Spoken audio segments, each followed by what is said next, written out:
is the day that I pot the grapevines and get them in the little sawhorse greenhouse. And check this. Now, it's not hot in there, but it's not cold. It's 59 degrees in this little thing that I made for the soil. Let me see what I got in here. Oops, wrong way. There we go. It's not frozen solid.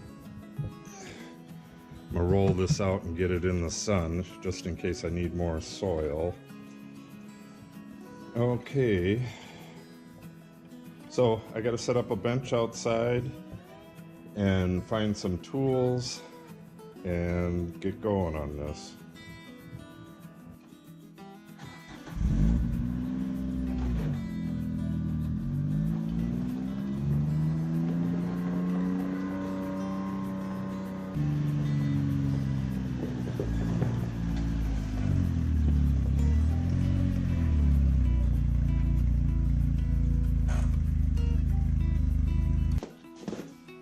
Okay, I think I have everything I need. A spatula, a pointy little spade. I guess it really doesn't matter what kind of spade you have. Start bringing these out to warm them up a little bit. They're, I don't know, probably 60 degrees. I believe the vines are probably a little warmer. You want to try to get all of your stuff at roughly the same temperature so there's not a big shock. You got water, the soil, and the vines, the soil that the vines are in. You don't want one to be real cold and the other one warm and get transplant shock.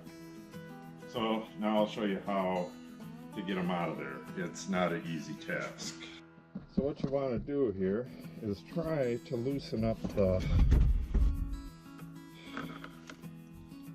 the mixture enough to get these out of there without damaging them too much. I have no idea how much the roots are grown together. Once you get for one or two of them out, it's not as hard. You can get in there with your hands. But right now I'm using a big fat plastic spatula. Hopefully I don't have one big root ball in there.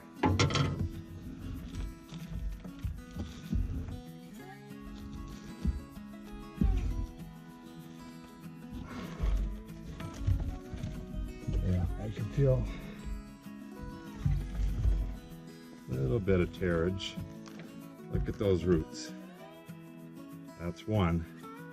Now I'm going to turn this to get it out of the sun and move pretty fast here.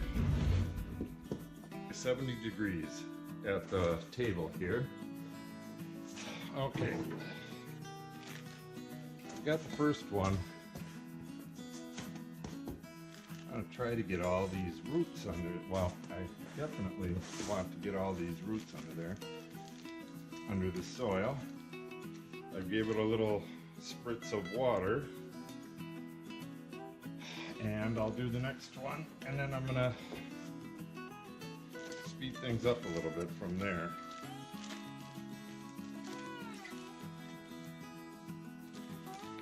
First one, I did not make the hole in my pot deep enough.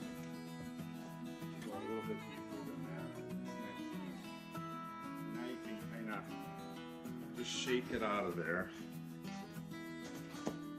Nice roots. I feel the cat is going to come help me any minute now. She's over there terrorizing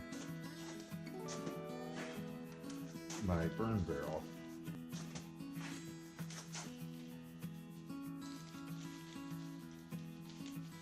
Okay. And then the water washes the soil around the roots so that you don't have any air pockets. Don't want any air pockets in there. All right, about 38 to go.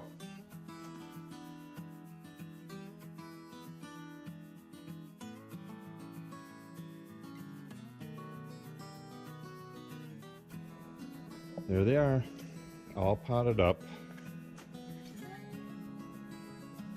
The count came out correct. There's 40 vines and 1 wisteria. The wisteria is looking pretty sad. It has no roots. It looks like it's, from the condition of the stem here, it looks like it's using up the stored energy. And after that, it'll likely die. Or maybe it still has time to get some roots on it. Everything else looks okay. Let me see if I can find one with, yeah, here's one with a whole cluster. I have to cut these flowers off. These short ones were hidden down below these much bigger ones, and I couldn't get at them while they were in the bin. Here's another one.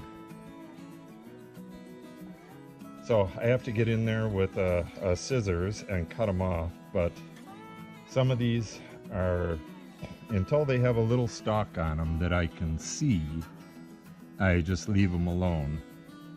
Now I'm taking these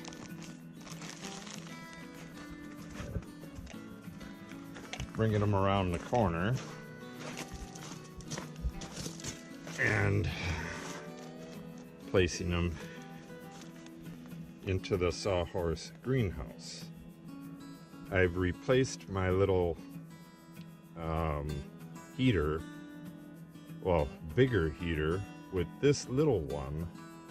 Last night I did a test on it, and that particular heater has a feature where if it loses electrical current, it will not turn back on when the current comes back on, which is a real stupid feature. I don't know what the purpose of that is.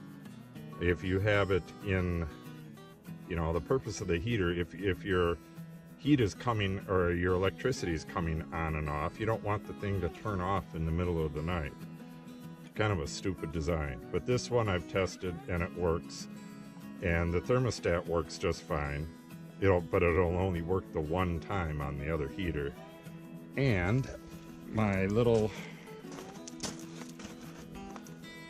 Therm Pro, I got that working. Just had to fiddle around with the batteries, and then I put the other unit right next to it, and then walked over to the house with it and let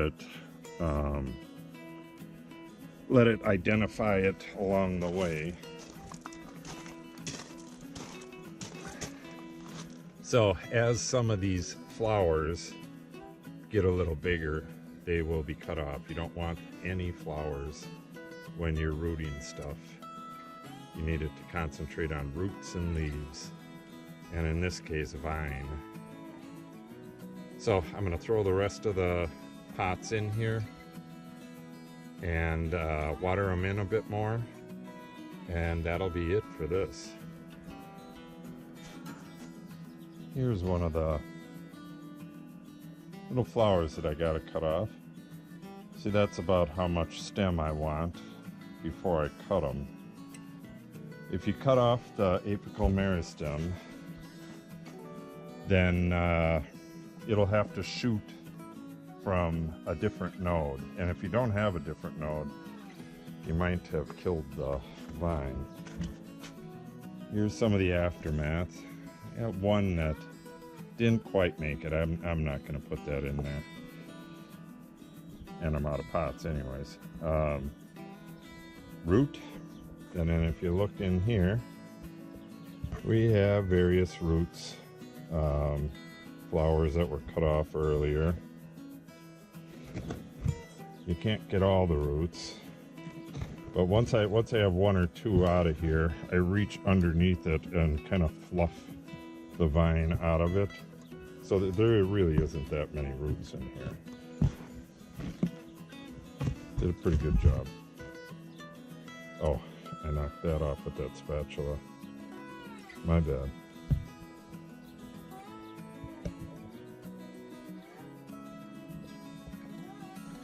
I hear a cat talking to me. There it is. Hello, Maisie.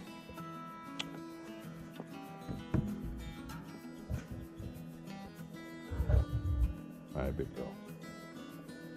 Yes, I'm all done. And no, do not poop in the sand.